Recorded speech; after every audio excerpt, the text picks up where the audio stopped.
Hey, you got to take a little nug out of the day, learn from it. These are the things we have learned today. 1023 XLC, Wes and Leah. I learned today that men with a small are more likely to want flashy cars. Didn't we already know this?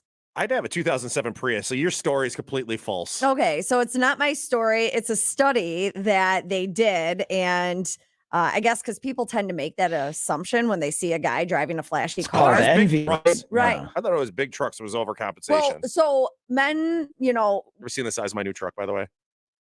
no, It's huge. it is. Okay, so then there you If you're below average, you're more likely to want to buy a high performance sports car, according to this new study. It came out of London, and they actually tricked a group of men ranging in ages from 18 to 74 into thinking they didn't measure up to other men, then asked them to rate their desire for luxuries, including flashy cars. So, one group of participants was told the average size is 7. And another was told it was 4, but the real is 5.5, in case you're wondering, which that's also something that I learned. And it turns out the fellas who thought that they were on the small side wanted fancy sports cars. Ooh, fancy. The age also made a difference, with those over 29 showing a stronger desire for the cars. But that's what now I want to know. What does it say about guys with huge trucks? And what about women who drive flashy sports cars? Are they ugly? Like, I just... You just set something up that we can't respond to. I have so many thoughts on this, but yeah. I didn't mean to. I mean, I'm like, is this scientific research at its finest, or is this just another waste of a study? Sure, they got a giant government grant to study this. Yeah, right. I just want to know what it reveals about women who drive flashy sports cars. Well, there you go. You asked, Wes, and you shall receive. Oh, yeah. Has there ever been brothers who have fought each other in combat sports? Now, I'm not talking about like MMA.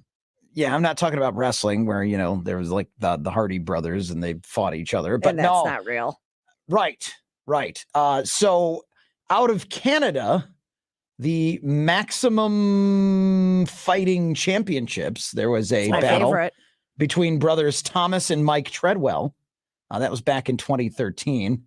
Did they fight to the death? No.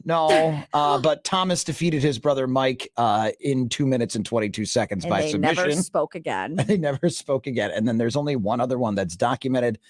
In 2011, the Evolution Combat Sports Championship, Angel Castillo fought his brother Jeremiah, and it was a split decision victory for Jeremiah, but apparently Dad was so mad afterwards that he wouldn't talk to either of them. I bet you, though, like in ancient times, they probably killed each other. Oh, sure. Don't you remember when the Hound and the Mountain got in a fight in Game of Thrones? You referencing a show that's a decade old. Don't care. You're so I'm watching late. it right now. So you're so late, and I wish I would have kept audio. You and your dragons. You know what's relevant to me? And by the way, I want to watch House of Dragon, and I'm all about the dragons because Khaleesi, that has the dragons, is hot. Oh yeah, hot. Except for her brother touching her naked was weird. She had a brain aneurysm during like that show or something. Something crazy happened to her, and she was able to keep going. But anyways, back to your story though. I have friends that are brothers that are in the UFC.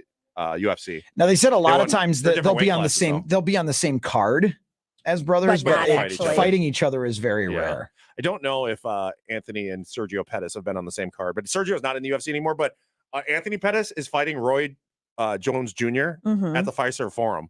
Tell me that's not gonna. I'm like a UFC guy's gonna box.